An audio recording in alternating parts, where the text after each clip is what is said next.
شوف معايا كده الفيديو ده. السلام عليكم. انا فتحت محل جديد اسمه خصومات فاشون. الافتتاح بتاعي النهارده ومحدش جالي، لا صحابي ولا اهلي. انا والله العظيم مقصره. انا عندي الشميز ده بالتوب بتاعه ب 200 جنيه. انا عندي الشنطه اللي فوق دي 120 جنيه. اي شنطه 120 جنيه.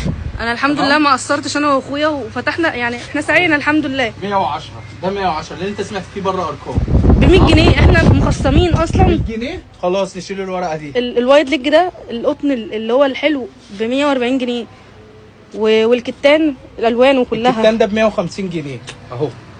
بص القماشه ب 150. تمام. و... 150 جنيه.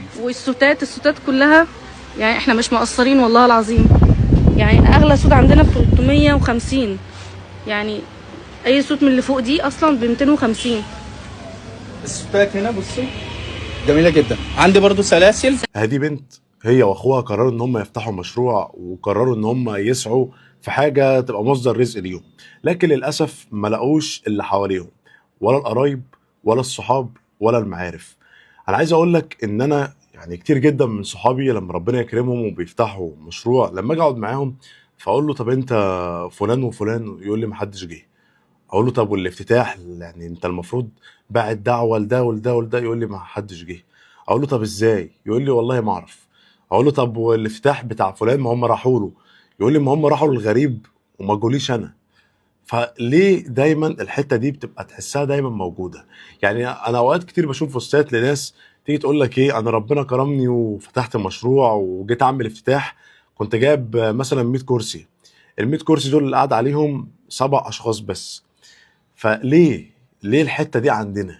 ليه مثلا ان احنا ما نقفش مع بعض ونقدم الدعم ده لبعض لحد ما كل واحد فينا يعني يبقى خد فرصه؟ انا ما بقولكش ان انت دعمك ده ممكن هو يوصل فلان للحته اللي هو بيحلم بيها، ولكن ممكن اللي انت بتعمله ده يبقى مجرد فرصه ليه، على الاقل يحس ان هو دخل في اختبار حقيقي، مش مجرد ان هو فتح حاجه وكانه كده زي اللي راس على السلم، لا اللي تحت شافوه ولا اللي فوق شافوه، فاهم؟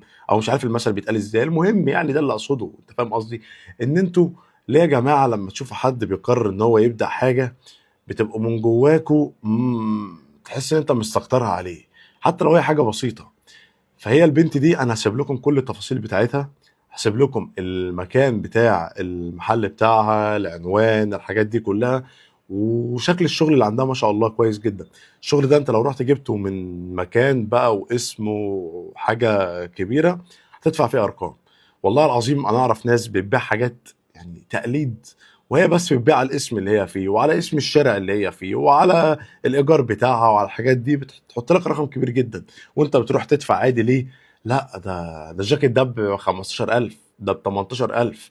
يا عم ايوه انت ضامن بقى ان الكواليتي ده هي الكواليتي بتاعت الحاجات الغاليه؟ يقول لك لا ما هي غاليه. فيا جماعه يعني ما تتخدعوش بالارقام، يعني ما تتخدعوش بالاماكن. فمن فضلكم البنت دي هسيب لكم كل التفاصيل بتاعتها، وبصوا بصه انتوا مش خاسرين حاجه. ربنا يوفقك وربنا يكرمك في مشروعك انت واخوك.